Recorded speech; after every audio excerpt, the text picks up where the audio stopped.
महल के एक कमरे में बैठे हुए धृतराष्ट्र नारायण श्री कृष्ण का प्रवेश हुआ। धृतराष्ट्र ने नारायण का अभिवादन किया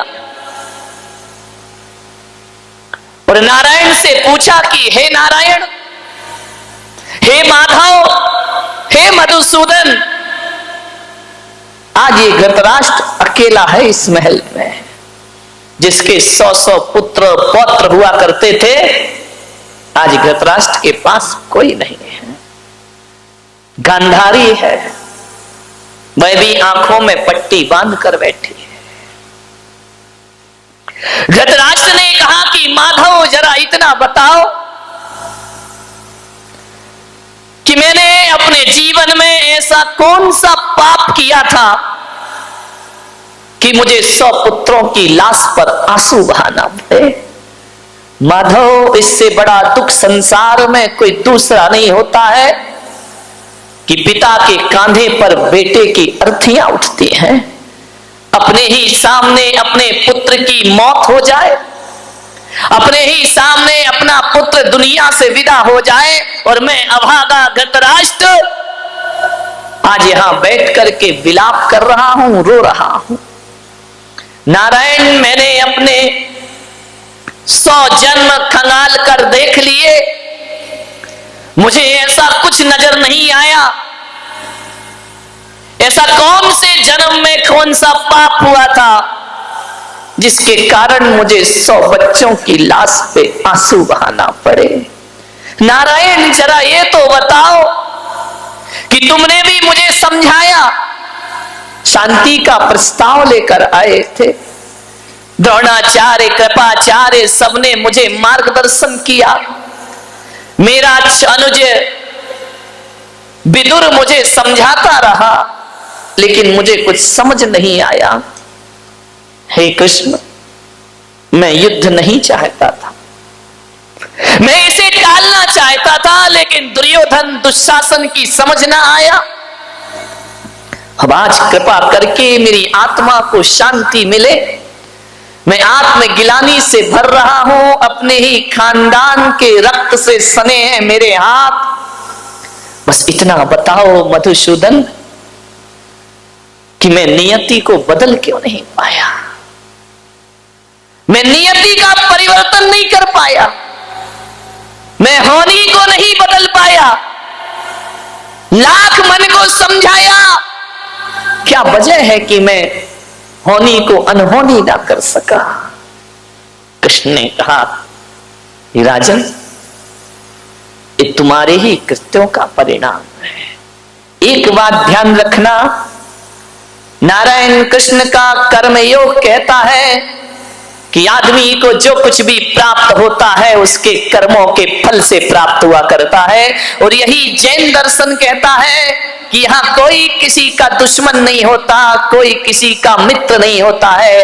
आज तुम जिस स्थिति में आकर बैठे हो या जिस स्थिति में पहुंचे हो, इसके उत्तरदायी कोई और नहीं, हमारे ही कृत्य हुआ करते हैं, हमारी ही करनी हुआ करती है। ध्यान रखना, आज तुम्हें जो भी मिल रहा है, सुख मिल रहा है तो भी तुम ही कारण हो, दुख मिल रहा है तो भी तुम ही कारण हो, सम्मान मिल रहा है तो उसके जिम्मेदार भी आप ही हैं, और अपमानित हो रहे हैं तो उसके जिम्मेदार भी आप। घर स्वर्ग जैसा है तो उसे स्वर्ग बनाने में आप ही जिम्मेदार हैं, और घर नरक जैसा है तो उसे नरक बनाने में आप ही।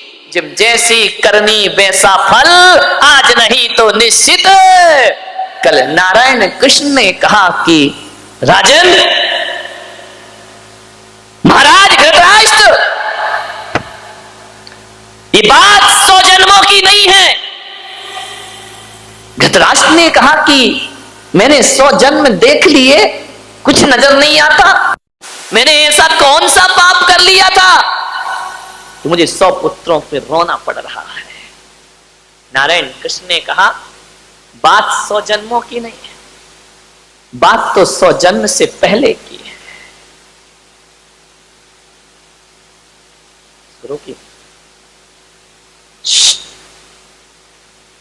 ले जाओ उठा के। ये कंप्यूटर इंटरनेट का युग है, बाप आंख से डर सकता है, बेटा नहीं डरता है। विचार करिए।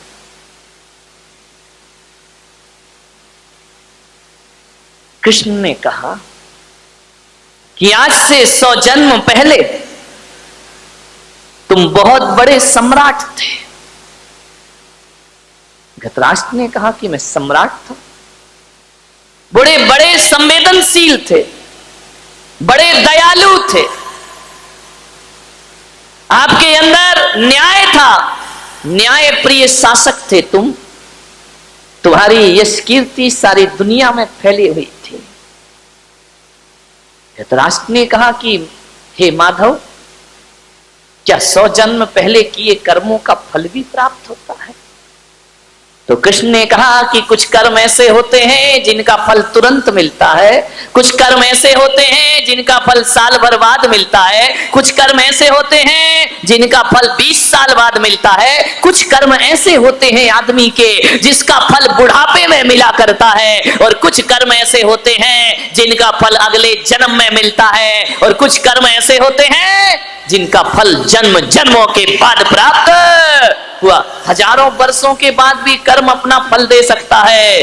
कर्मों का कोई ठिकाना, कुछ कर्मों का फल तुरंत मिलता है, ज्यादा देर नहीं लगती है। कुछ कर्मों का फल साल भर बाद मिलता है। बच्चा साल भर स्कूल पढ़ता है, ट्यूशन पढ़ता है, कोचिंग पढ़ता है, फल कब मिलता है? एग्जाम के बाद मिला करता है। ध्यान रखिए, ऐसा तो नहीं होता है कि आप स्कूल गए, आज एडमिशन हुआ और कल डिग्री तुम्हारे हाथ में आ जाए। अरे स्कूल की कक्षाओं का फल मिलता है साल भर बाद, और यदि किसी को डॉक्टर इंजीनियर बनना है तो 10-10, 15-15 साल लग जाते हैं, तब जाकर कोई डॉक्टर इंजीनियर का पद। मोक्ष फल भी तुरंत नहीं मिलता है, बहुत तपस्या करना पड़ती है, जन्म जन्म करना पड़ता है, तब जाकर मुक्ति की यात्राएं हुआ करती हैं। ध्यान रखिए, कुछ कर्मों का फल तुरंत, कुछ का साल भर बाद, कुछ कर्मों का फल बुढ़ापे में मिलता है। जैसा व्यवहार बच्चों से करोगे, बुढ़ापे में वही लौटकर तुम्हारे पास वापिस आएगा। यदि बच्चों के साथ अच्छा जिंदगी जिया, अच्छे से सामंजस्य बना करके रखे, बच्चों पर क्रूरता नहीं की, तो बुढ़ापे में बच्चे तुम्हारा सम्मान करेंगे और स्वागत करेंगे। और यदि क्रूरता की तो ध्यान रखना, कितना सुंदर मकान बना लो, तुम बेटे के लिए मकान बना रहे हो, बेटा तुम्हारे लिए वृद्धाश्रम बना रहा है। ध्यान रखिए, कर्मों का फल तुरंत मिलता है। धृतराष्ट्र, 100 जन्म पहले तुम बहुत न्यायप्रिय राजा थे, सारी दुनिया में तुम्हारी धाक थी, लेकिन तुम में एक कमी थी। एक बात ध्यान रखना, 1000 गुण हमारे जीवन में हो और एक अवगुण आ गया तो 1000 गुणों में पानी फेर दिया करता है। 1000 लीटर दूध रखा हो और उसमें एक बूंद नींबू की गिरा दी जाए तो पूरा दूध फट जाया करता है। आपसे मेरा निवेदन है कि गुणों का विकास हो या ना हो, हमारे जीवन में हमें अवगुणों से बचना चाहिए, क्योंकि एक अवगुण पूरे जीवन को बर्बाद। महाराज, एक अवगुण था आपके अंदर, आप भोजन प्रिय थे, आपको भोजन बहुत अच्छा लगता था, आप अपनी रसना इंद्री को नहीं जीत पाए थे, और आपका वही स्वभाव था कि भोजन यदि बेस्वाद बनता था तो थाली फेंक दी जाती थी। महाराज, सारे गुणों में एक अवगुण ने आपकी जिंदगी बर्बाद कर दी। आप भोजन प्रिय थे और एक रसोइया आपका भोजन बनाता था, और एक दिन उस रसोइया को अच्छी सब्जियां प्राप्त नहीं हुई और उसे मालूम था कि यदि देर हो गई तो राजा मुझे मृत्यु दंड प्रदान कर देगा। उस रसोइये ने महल के पीछे जाकर के एक हंस के बच्चे को लेकर के आया, और खाने को कुछ नहीं था। आप तो न्याय प्रिय शाकाहारी थे, लेकिन रसोइये ने हंस के बच्चे का मांस आपको खिला दिया। इतना मिर्च मसाला तेल उसमें डाला गया, आप समझ नहीं पाए कि ये क्या है, और रसोइये ने हंस का बच्चा खिलाया, आप खा गए महाराज। ना आपने देखा ना विचार किया, ना आपने सोचा, उस मांस को आपने खाया और इतनी तारीफ करी उस रसोइये की, अपने गले का हार उतार कर उसे इनाम में दे दिया। रसोइये ने कहा अब तो मजा आ गया। धीरे धीरे उस रसोइये ने प्रतिदिन इनाम की लालच में 100 हंसों के बच्चों को मार मार कर आपको खिला दिया। आप खाते रहे महाराज, खाते रहे, जिह्वा के लोलुपी हो गए। मैं आपसे निवेदन करता हूं, आदमी किसी चीज पर ध्यान दे या ना दे, आदमी को अपने खान पान पर ध्यान जरूर देना चाहिए, क्योंकि भोजन से रक्त बनता है, भोजन से मांस बनता है, भोजन से सप्त धातुएं बनती हैं, भोजन से रक्त का निर्माण होता है, और जैसा रक्त होता है वैसे विचार पैदा हो जाया करते हैं, और जैसा विचार होता है वैसा ही आदमी का व्यवहार बन जाया करता है, और जैसा व्यवहार होता है वही आदमी के संस्कार बन करके खड़े हो जाते। ध्यान, भोजन पे बहुत ध्यान रखना। महिलाओं से मेरा निवेदन है, जिसका खान पान शुद्ध होता है उसकी खानदान शुद्ध हुआ करती है। ध्यान रखिए, खान पान से खानदान का बड़ा रिश्ता है। मांसाहार आर्यों का भोजन नहीं है। आप आर्य कहलाते हैं, आर्य खंड में रहते हैं, ये आपका भोजन नहीं है, ये तो मिलेच्छों का भोजन है, ये पुण्यात्माओं का भोजन नहीं है, ये तो पापियों का भोजन है। मांसाहार, शाकाहार उत्तम आहार, मांसाहार इस देश के लिए बहुत बड़ा कलंक है।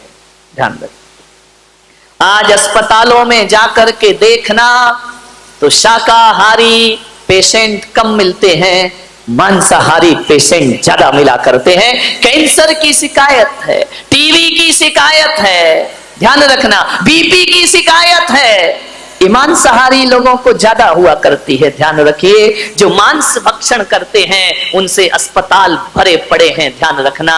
मान्यवर, आपसे मेरा एक निवेदन है, बड़ी विनम्रता के साथ खान पान पर विशेष ध्यान दीजिए। क्या खाना, कब खाना, कैसा खाना, कितना खाना, ये भोजन के लिए विचार करना है। क्या खाना, कब खाना, कैसा खाना और कितना। पशु को डालते जाओ डालते जाओ डालते जाओ, वो मना ही नहीं करता है, खाते जाता है खाते जाता है। पशु के पास तो इतना भी विवेक नहीं है, उसे प्यास लगती है तो नाली का पानी पी लिया करता है, उसे प्यास लगती है गटर का पानी पी लिया करता है। लेकिन मनुष्य को प्यास लगती है, प्यासा मर जाएगा लेकिन नाली और गटर का पानी पीने को तैयार नहीं हो। मनुष्य विवेकवान है, मनुष्य ज्ञानी है, जानवर अज्ञानी है, वो कुछ भी खा सकता है। आदमी के साथ ऐसा नहीं है। क्या खाना और क्या नहीं खाना, ये विवेक जागृत करो। प्रकृति ने तुम्हें शाकाहारी बनाकर भेजा है, मांसाहारी नहीं बनाया है। प्रकृति का नियम है, जो जैसा होता है उसे वैसा बना के भेजते हैं। जो मांसाहारी होते हैं उनके आगे के 4 दांत बड़े नुकीले हुआ करते हैं। अपने देखना, देखो घर जाके कैसे हैं दांत, शाकाहारियों जैसे हैं या मांसाहारियों जैसे हैं। मांसाहारी प्राणी जब पानी पीता है तो जीभ से चाट के पीता है, और शाकाहारी होता है वह चाट कर पानी नहीं पीता है, वह तो घूंट घूंट पानी पिया करता है। गाय पानी नहीं चाटती है, बकरी पानी नहीं चाटती है, हाथी पानी नहीं चाटता है, शेर चाट के पीता है, बिल्ली चाट के पीती है, कुत्ता चाट के पीता है। ये अंतर है एक शाकाहारी और मांसाहारी में। आप कैसे पानी पीते हैं बताइए, कैसे पीते हैं पानी? जीभ से चाट के या घूंट घूंट पिया करते हैं? तो आप शाकाहारी हैं। गाय कभी चाट के नहीं पीती पानी, भैंस नहीं पीती। शाकाहारी प्राणी जो भी होंगे वो चाट के पानी नहीं पीते।